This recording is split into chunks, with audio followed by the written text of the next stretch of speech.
Hello student, welcome back to Johri Pathshala. अब हम electromagnetic induction series का सेकंड वीडियो कर रहे हैं, जिसका है Faraday's laws of electromagnetic induction. ये सारे वीडियो मैं काफ़ी इन डिटेल्स में बना रहा हूँ विथ माइंड में रखते हुए कि मुझे स्टूडेंट को रिव्यू भी कराना है, उनका रिवीजन भी क्विक हो जाए और इन डिटेल उनको कॉन्सेप्ट का पता भी हो, इसलिए कॉन्सेप्ट पे एक ही वीडियो है। चलिए, अगर अच्छा लगे तो लाइक करें, शेयर करें, सब्सक्राइब करें, अपने फ्रेंड्स के साथ देखें, जिनको ज़रूरत है उन तक पहुंचाएं। ये वीडियो एक बहुत बड़ा मोटिवेशन होता है यूट्यूब पे वीडियो बनाने के लिए। ठीक है, चलिए शुरू करते हैं। Faraday's law of electromagnetic induction. Faraday का काफ़ी डिपार्टमेंट में काफ़ी अच्छा कंट्रीब्यूशन रहा है।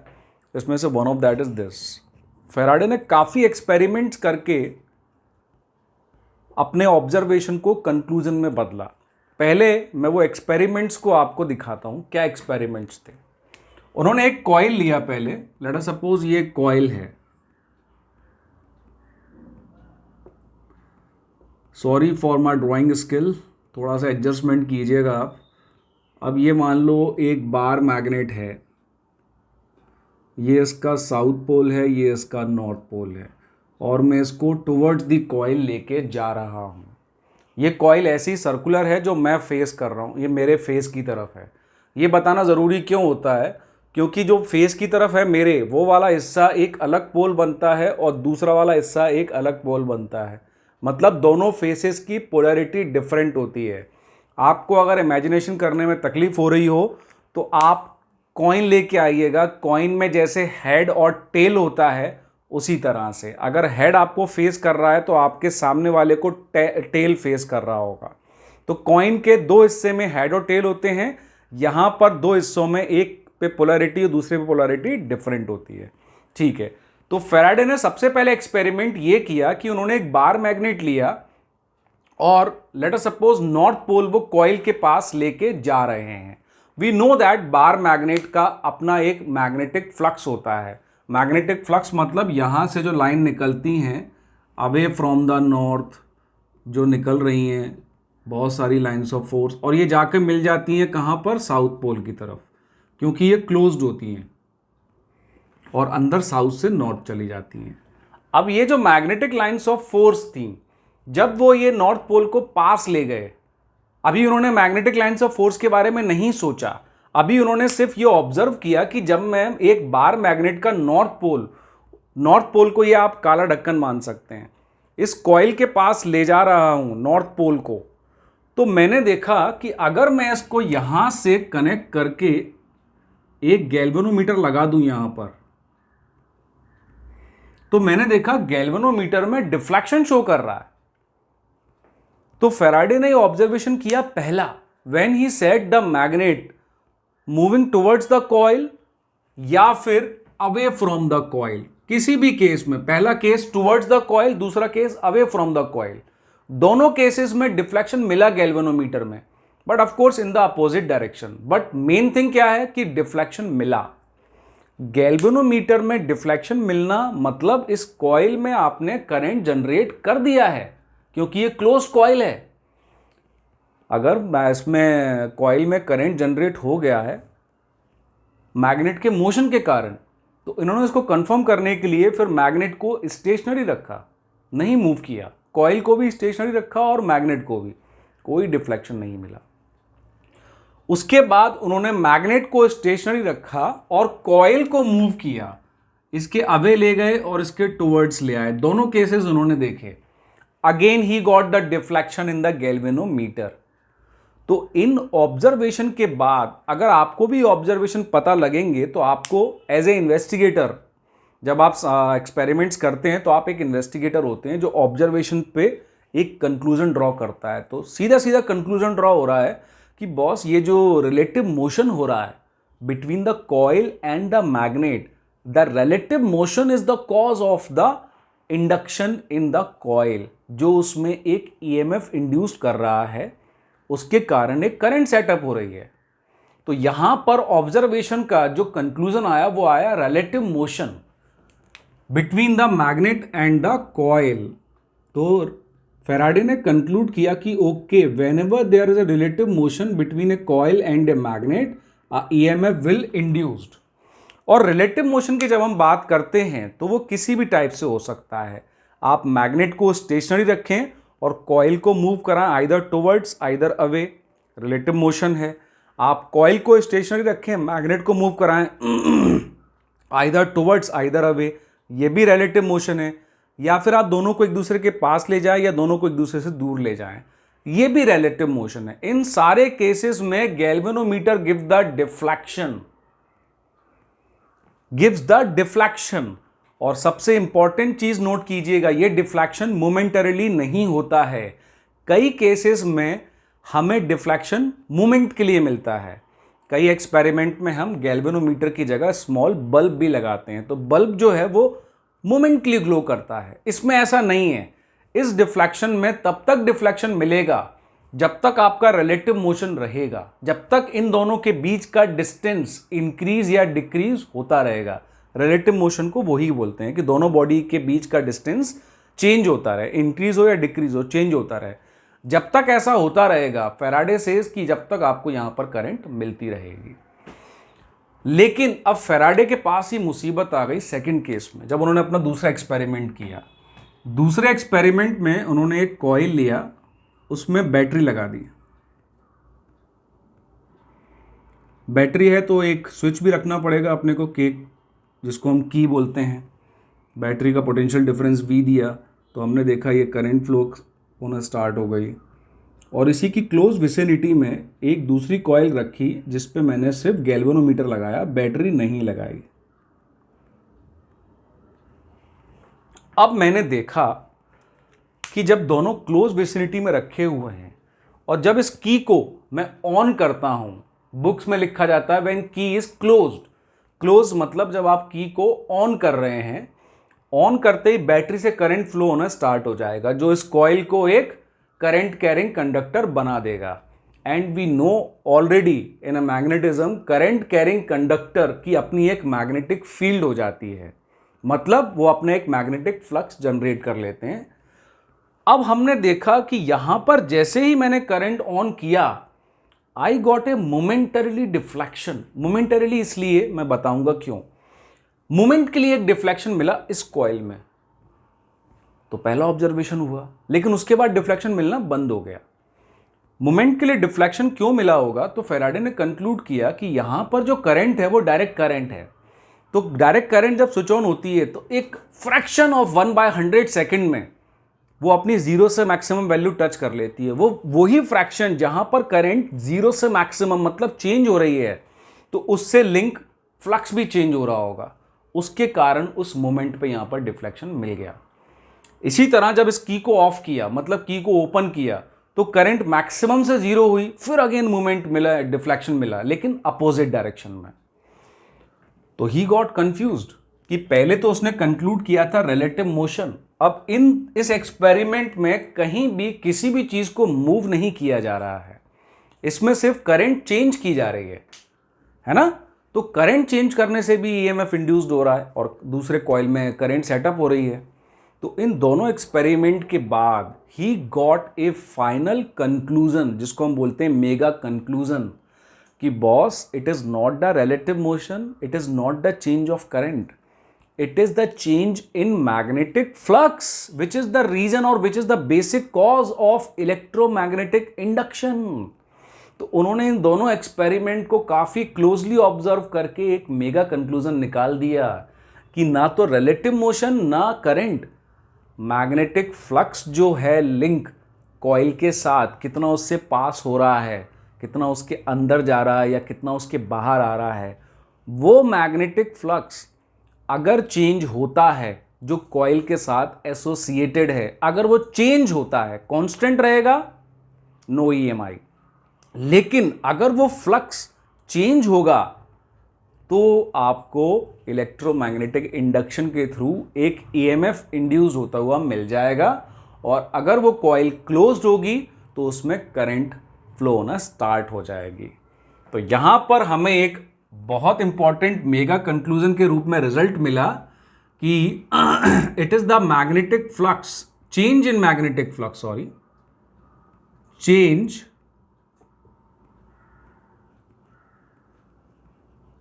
इन मैग्नेटिक फ्लक्स, मैं फाई बी से नोट कर रहा हूं, will lead to the induce EMF. तो इन दोनों एक्सपेरिमेंट और अपने इस मेगा कंक्लूजन के बाद कि भैया ये चेंज इन मैग्नेटिक फ्लक्स है जो ईएमएफ को इंड्यूस कर रहा है, फैराडे ने अपना लॉ दिया in mathematical form. Faraday says कि जो ईएमएफ इंड्यूस्ड होता है is equal to the rate of change of flux, जो टाइम के साथ साथ चेंज होता है।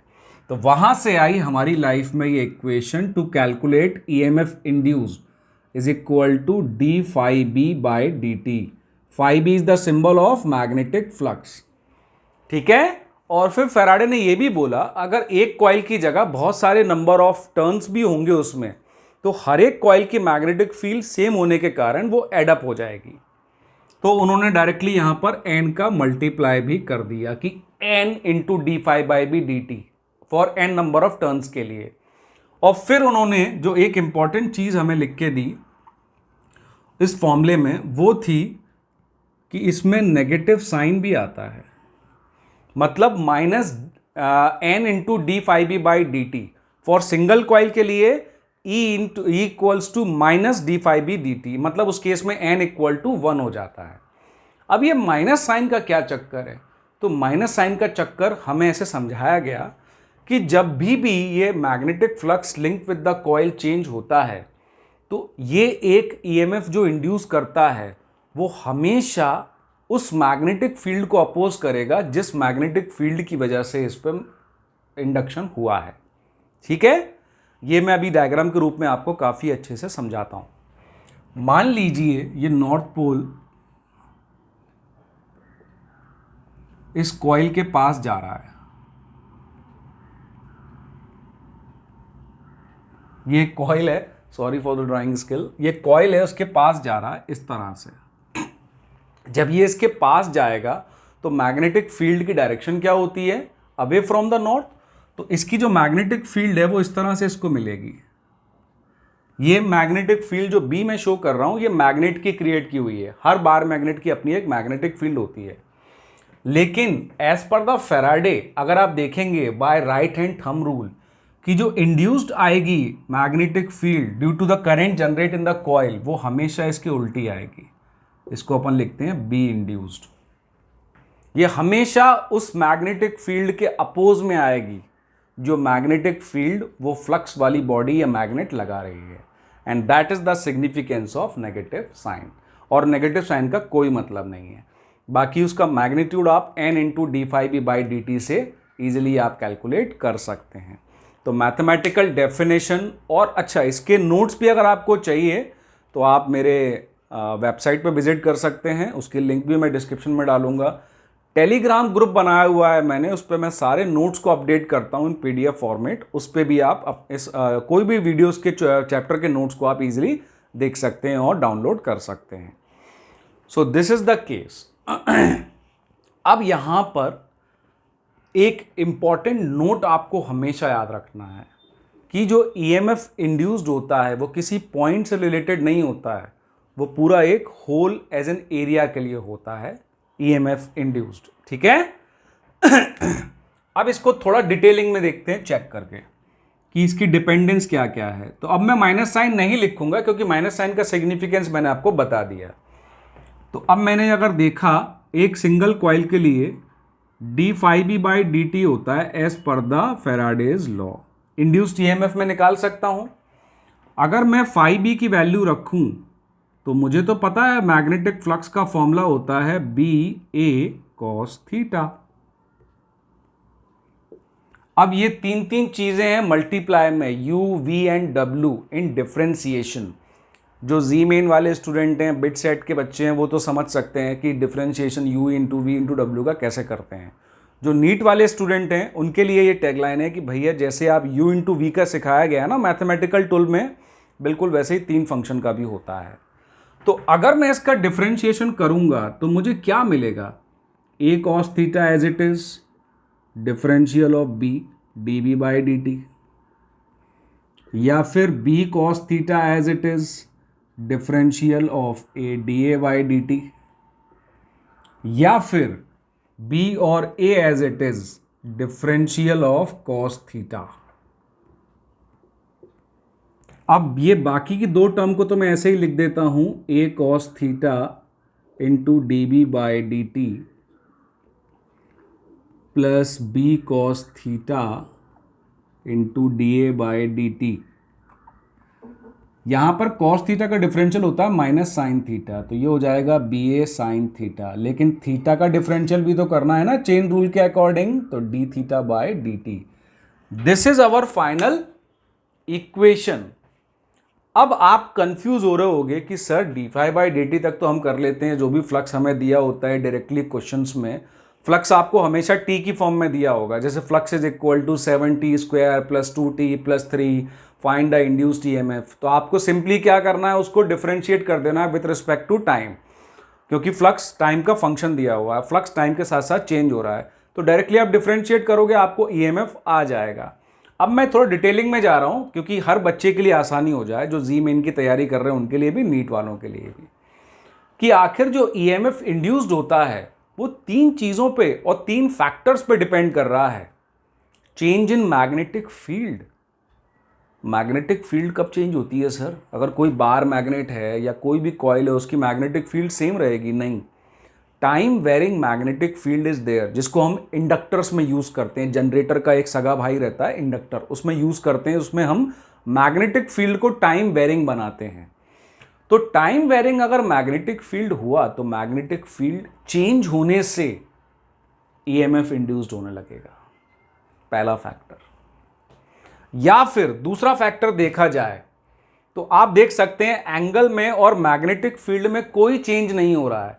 अरे एरिया टाइम के साथ कैसे चेंज होगा? होगा, कभी बॉडी श्रिंक होगी, कभी बॉडी स्ट्रेच होगी, ऐसे काफी क्वेश्चंस मिलेंगे और practically this situation is quite often मिलती है आपको, जहां पर area is continuously changing, either shrinking either stretching with respect to time. तो उन केसेस में भी ईएमएफ इंड्यूस्ड होगा। Second factor, magnetic field change होने से भी ईएमएफ इंड्यूस्ड हो रहा है, एरिया चेंज होने से भी ईएमएफ इंड्यूस्ड हो रहा है। तीसरा फैक्टर आप देख सकते हो, थीटा चेंज होने से भी मैग्नेटिक फील्ड ईएमएफ इंड्यूस्ड हो रहा है। जो हमने थीटा देखा था एरिया वेक्टर और मैग्नेटिक फील्ड के बीच में, अगर आपको याद नहीं हो तो मैं बना देता हूं। मान लो ये मैग्नेटिक फील्ड का वेक्टर है और ये एरिया का वेक्टर है, तो इनके बीच का जो एंगल होता है दैट उसके चेंज होने से भी ईएमएफ इंड्यूस्ड हो जाएगा। तो आपके पास तीन रास्ते हैं। अगर किसी भी कॉइल में आपको इलेक्ट्रोमैग्नेटिक इंडक्शन कराना है तो उसमें तीन चीज़ों पे डिपेंडेंस है। मैग्नेटिक फील्ड चेंज होने से ईएमएफ इंड्यूस्ड हो जाएगा, एरिया चेंज होने से ईएमएफ इंड्यूस्ड हो जाएगा, और एंगल चेंज होने से। और एंगल चेंज होने का तो आप सभी लोग जानते हो, जनरेटर में हम यही करते हैं, कॉइल को बार रोटेट करते रहते हैं, रोटेट, तो टाइम के अकॉर्डिंग आप देख सकते हो बार बार एंगल चेंज होता है, 0 से π/2, π/2 से पाई, इस तरह से कंटिन्यूसली एंगल चेंज हो रहा है। तो ये सिचुएशन तो हमारे सिलेबस में ही है जनरेटर में, जिसमें एंगल कंटिन्यूसली चेंज होता है और इलेक्ट्रिक फील्ड ईएमएफ इंड्यूस करती है, sorry not electric field, EMF induced हो जाता है। ऑफ कोर्स ईएमएफ इंड्यूस होता है तो इलेक्ट्रिक फील्ड भी बनती है, बट वो हटा देते हैं अभी। जबकि जनरेटर में आपने देखा होगा area of the coil constant रहता है, जो दो इलेक्ट्रोमैग्नेट्स लगाए गए हैं या हॉर्सशू मैग्नेट लगाए जाते हैं जनरेटर में, उनकी मैग्नेटिक फील्ड स्ट्रेंथ भी सेम रहती है। तो वहाँ पर हम ये तीसरे फैक्टर पे काम करते हैं कि कंटिन्यूसली उसको रोटेट करिए जिससे उसका एंगल चेंज हो रहा है, क्योंकि वो भी ईएमएफ इंड्यूस करेगा। तो फैराडे के अकॉर्डिंग तीन फैक्टर्स हैं जिस पे इंड्यूस्ड ईएमएफ डिपेंड करता है। उन तीनों फैक्टर्स के कारण फ्लक्स चेंज होता है। मेगा कंक्लूजन तो वही था कि भैया जब भी फ्लक्स लिंक एसोसिएटेड और लिंक विद द कॉइल अगर चेंज हो रहा है तो वो ईएमएफ इंड्यूस्ड करेगा, और अगर ईएमएफ इंड्यूस्ड हुआ और अगर वो कॉइल एक क्लोज्ड कॉइल हुई, क्लोज्ड लूप हुआ, तो उसमें करंट भी इंड्यूस्ड हो जाएगा। तो टैगलाइन तो वही है, लेकिन मैग्नेटिक फ्लक्स चेंज करने के तीन वेज हैं आपके पास। या तो मैग्नेटिक फील्ड टाइम वेरिंग हो, या तो फिर एरिया चेंज हो रहा हो या angle between area and magnetic field change हो रहा हो। इन तीनों की वजह से फ्लक्स चेंज होगा और फ्लक्स चेंज होते ही आपका इलेक्ट्रोमैग्नेटिक इंडक्शन हो जाएगा। क्लियर है? चलिए अब हम बात करते हैं अगर हम ईएमएफ निकाल सकते हैं तो ऑफ कोर्स हम करंट भी निकाल सकते हैं। तो करंट बाय ओम्स लॉ क्या होती है? E upon r. अगर वो कॉइल क्लोज्ड है, उसका आर रेजिस्टेंस है, तो आप डायरेक्टली देख सकते हैं 1/r into d phi B by D t से मैं उसका करंट भी कैलकुलेट कर सकता हूं। करंट के साथ मैं चार्जेस भी कैलकुलेट कर सकता हूं। आई की वैल्यू अगर मैं चाहूं तो D cube by D T लिख सकता हूं। D cube by D T जैसे ही मैं लिखूंगा डी टी आपस में कैंसिल हो जाएंगे, फिर मैं उन दोनों को इंटीग्रेट कर लूंगा तो मुझे चार्जेस की इक्वेशन भी मिल जाती है। क्लियर है? तो अपन चार्जेस के लिए भी निकाल लेते हैं। D cube by D t is equal to 1/r into d phi B by D t. D t हट गए और जब इसको इंटीग्रेट किया गया तो मुझे क्या मिलेगा? Q is equal to minus sign होने की वजह से φ1 माइनस φ2 करना पड़ेगा मुझे upon r। φ1 minus φ2 upon r। तो यहां से मुझे चार्जेस डेवलप होते हुए मिल जाएंगे। चार्जेस डेवलप कैसे होंगे ये मैं एक अलग वीडियो में डिस्कस करूंगा जब मैं मोशनल ईएमएफ पढ़ाऊंगा। ये है all about the Faraday's law. EMF की एसआई यूनिट बाकी सब एज ए पोटेंशियल डिफरेंस ही होता है, तो वो वोल्ट ही है, करंट एम्पियर ही है। ओम्स लॉ इंड्यूस्ड ईएमएफ पर बिल्कुल वैलिड है सर, आप आराम से लगा सकते हैं Ohm's law E equals to I R का। So this is all about the electromagnetic induction. I hope अगर आपको ये वीडियो अच्छा लगे या इस वीडियो के कंटेंट के रिलेटेड कोई भी आपको डाउट्स हों, आप ज़रूर मुझे कमेंट्स करें। टेलीग्राम पे मैं इसके नोट्स भी अपलोड करता हूँ, आप टेलीग्राम ग्रुप फॉलो करें और वेबसाइट भी विजिट करें johripathshala.com, जो मैं इस डिस्क्रिप्शन बॉक्स के लिंक्स में डाल दूँगा। चलिए लास्ट बात यही है, पढ़ते रहिए। Thank you.